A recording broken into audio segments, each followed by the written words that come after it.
नमस्कार दोस्तों, मैं शिवजी बेनीवाल। मेरे इस YouTube चैनल पर आप सभी का हार्दिक स्वागत है और मैं उम्मीद करता हूं कि आप सभी स्वस्थ होंगे। तो आइए दोस्तों, आज हम क्लास 10th चैप्टर नंबर 2 वास्तविक संख्याओं के बारे में बात करेंगे। वास्तविक संख्याएं, रियल नंबर्स क्या होते हैं। तो आपको बता दूं दोस्तों कि जो वास्तविक संख्याएं होती हैं वो दो प्रकार की होती हैं। एक तो अपरिमेय संख्या और एक परिमेय संख्या। अपरिमेय संख्याओं को हम इरेशनल नंबर बोलते हैं और परिमेय संख्याओं को अपन रेशनल नंबर बोलते हैं। तो इन दोनों संख्याओं को ध्यान से देखना दोस्तों कि जो अपरिमेय संख्या है वो कौन कौन सी होंगी।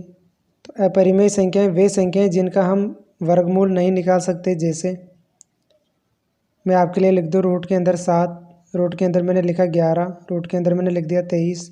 तो इस प्रकार से ये जितनी भी संख्या हैं वो कौन सी संख्या होंगी दोस्तों, अपरिमेय। फिर अपरिमेय में अपन बात करें दोस्तों, जो पाई होती है, पाई की वैल्यू 3.14 इस प्रकार से आगे जाती रहती है।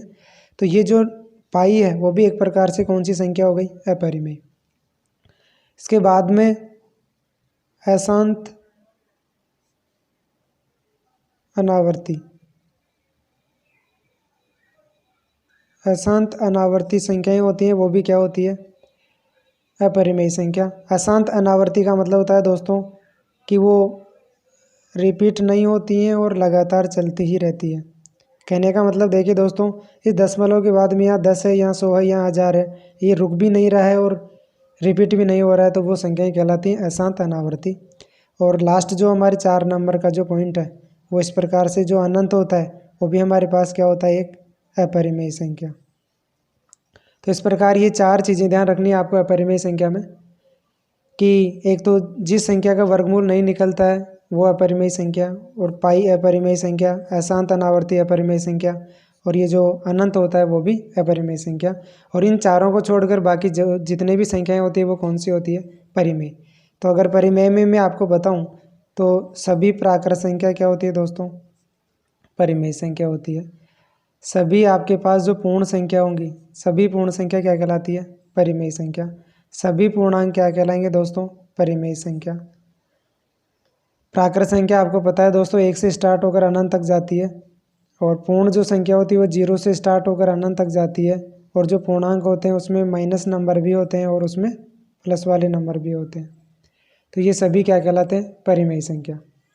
परिमेय संख्याओं का मतलब होता है दोस्तों जिन संख्याओं को हम P/Q रूप में लिख सकें और जहाँ पे Q का मान क्या नहीं होना चाहिए, 0, वो परिमेय संख्या कहलाती है। इसी में अपन आगे बात करते हैं दोस्तों कि जो हमारे पास हमसे इसमें एक कंसेप्ट और आता है हमारे लिए जिसका नाम है यूक्लिड विभाजन प्रक्रिया, यूक्लिड विभाजन एल्गोरिथम। इससे हम क्या करते हैं दोस्तों, ये क्या होती है ध्यान से देखना। यूक्लिड विभाजन एल्गोरिथम का मतलब होता है कि हम यूक्लिड विभाजन एल्गोरिथम को इस प्रकार से लिखते हैं, यहाँ पे भाज्य होता है, फिर यहाँ आपको मिलता है कितना, भागफल। यहाँ भाजक होता है, यहाँ भागफल होता है, प्लस यहाँ क्या होता है, शेषफल। तो ये जो आपके पास आपको दिखाई दे रहा है ये आपका कहलाता है यूक्लिड विभाजन एल्गोरिथम। इसकी सहायता से हम एचसीएफ कैसे निकालते हैं, ध्यान से देखना दोस्तों, कि भाज्य का मतलब जिसमें हम भाग लगाते हैं, और भाजक का मतलब जिसका भाग लगाते हैं, और भागफल का मतलब जितनी बार भाग जाता है, और शेषफल का मतलब जितना शेषफल बचता है। तो देखिए दोस्तों, ए बराबर हमें करना होता है B/Q + R। तो ये जो आप मैं यहाँ लिख रहा हूँ ये इसका ही रूप होता है। ए का मतलब भाज्य, बी का मतलब भाजक, और क्यू का मतलब भागफल, और आर का मतलब शेषफल। तो ये जो विभाजन, यूक्लिड विभाजन का जो सूत्र है ये हमें एचसीएफ निकालने में काम होता है। तो यहाँ जो बी है वो हमारे पास किसका काम करता है, एचसीएफ का। यानी इसको अगर हिंदी में बात करें तो हम कहेंगे इसको मैसे पे। निकलता कैसे है मैं आपको एक उदाहरण के माध्यम से बता रहा हूँ दोस्तों, ध्यान से देखना। जैसे मैंने यहाँ पे एक उदाहरण लिखा कि जो 15 है और 10 है उसका हमें क्या निकालना है, एचसीएफ। तो इस विधि से कैसे निकालते हैं ध्यान से देखना। अब इन दोनों में बड़ा कौन है, 15, और छोटा कौन है, 10। तो जो बड़ा होता है उसको तो ए मानेंगे यानी भाज्य, और जो छोटा है उसका हम भाग लगाएंगे तो उसको कहेंगे हम भाजक। तो ए तो किसका काम करेगा यहाँ दोस्तों, भाज्य, और बी किसका काम करेगा, भाजक। तो देखिए दोस्तों 15 में भाग लगाना में किसका, 10 का, तो भाग कितनी बार जाएगा, एक बार, 10 एकम 10, और शेषफल कितना बचा, 5। फिर आपको क्या करना है, और हाँ यहाँ एक चीज़ और भूल गया मैं आपके लिए कि जब तक शेषफल का मान 0 नहीं आ जाए, शेषफल का मान 0 आने के बाद, शेषफल 0 आने पर जो बी है वह किसका काम करेगा, HCF का। यानी शेषफल 0 आ जाएगा तो जो बी की जगह जितना भी नंबर लिखा हुआ वो आपका HCF हो जाएगा।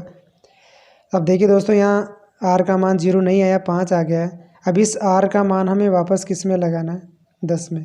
तो 10 को यहाँ लिख दीजिए, भाग किसका लगा रहे, 5 का, भाग कितनी बार जाएगा, 2 बार, और शेषफल कितना आया, 0। देखिए दोस्तों यहाँ पे आर बराबर क्या आ गया, 0। जैसे ही शेषफल 0 आता है तो ये जो बी की पोजीशन पे रहता है ये हमारा क्या हो जाएगा, HCF। तो इस प्रकार से HCF निकाला जाता है।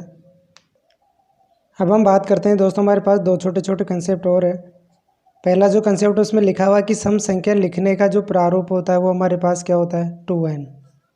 ये सम संख्या लिखने का प्रारूप होता है। जैसे अगर दोस्तों मैं बात करूं यहाँ पे आपके लिए, उदाहरण के लिए, n जो है वो एक प्राकृत संख्या होगी। कहने का मतलब n की वैल्यू इस प्रकार से 1 से लेकर अनंत तक रहेगी। तो अगर मान लीजिए मैं n का मान 1 रखूँ तो 2 × 1 कितना हो गया, 2। तो ये कौन सी संख्या है, सम। इसी प्रकार मैं n का मान अगर 2 रखूँ तो आपके पास 2 दूना 4, ये भी कौन सी संख्या है, सम। इसी प्रकार मैं अगर n का मान 3 रखूँ तो ये कितना हो गया, 6। यानी ये सभी कौन सी संख्याएँ हैं, समान संख्या। तो सब सम संख्या, सॉरी समान नहीं, सम संख्या का जो प्रारूप होता है वो 2n होता है। इसी प्रकार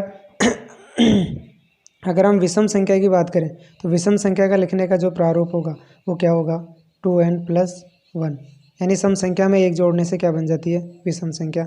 जैसे 2 का मान अगर अपन 1 रखें तो ये हो जाएगा 2 + 1 कितना हो गया दोस्तों, 3। इसी प्रकार अगर n की जगह 2 रखें +1 तो ये हो जाएगा 2 दूना 4 और 1 कितना हो गया, 5। 2 दूना 4 और 1 5। इसी प्रकार अगर मैं n बराबर 3 रखता हूँ तो ये हो जाएगा मेरे लिए 3 दूना 6 और 1 7। तो देखिए दोस्तों ये प्रारूप है इस प्रकार से, देखिए 3 5 और 7। n बराबर 1 रखने पर आपको 3 मिला, n बराबर 2 रखने पर आपको 5 मिला, और n बराबर 3 रखने पर आपको 7 मिला। तो ये सभी संख्याएं कौन सी है, विषम संख्या। तो ये सम संख्या और विषम संख्या को लिखने के प्रारूप होते हैं, ये अभी बाद में काम आएंगे। तो दोस्तों आपको जो यूक्लिड विभाजन जो प्रक्रिया है हमारे पास, यूक्लिड विभाजन प्रक्रिया, इसके बारे में मैं 1 मिनट और बोलना चाहता हूँ आपके लिए कि देखिए दोस्तों वो किस प्रकार से होती है, a b × q + r। ये यूक्लिड विभाजन प्रक्रिया का जो सूत्र होता है, इस सूत्र में आपको कुछ भी नहीं करना, भाग देते रहना है। और जब आपके पास r का मान 0 आ जाएगा, तो जब r का मान 0 आ जाए तो ये जो b है, इस पोजीशन पर जो अंक रहेगा, जो संख्या रहेगी, वो हमारे पास किसका काम करेगा, HCF का। तो इस प्रकार दोस्तों इस चैनल पर बने रहिए, हम आगे चैप्टर नंबर 2 के बारे में बात करेंगे। जय हिंद, जय भारत।